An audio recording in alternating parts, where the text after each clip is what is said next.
Alright, I've got this old case. Let's build a computer in it. Got this older Asus board with an i7 2nd gen, I believe. And we're going to see if we have any other processors that'll work here. I thought I might have had another compatible CPU, but turns out I don't. For RAM, we're going to do 4 8GB sticks of DDR3.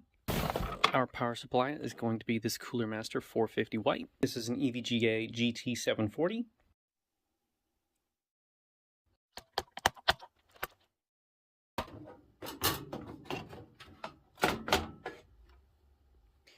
Time for the GPU.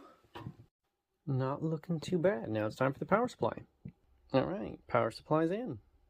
Alright, let's find out if it works. Fans are spinning. And promptly stop. Hey, there we go!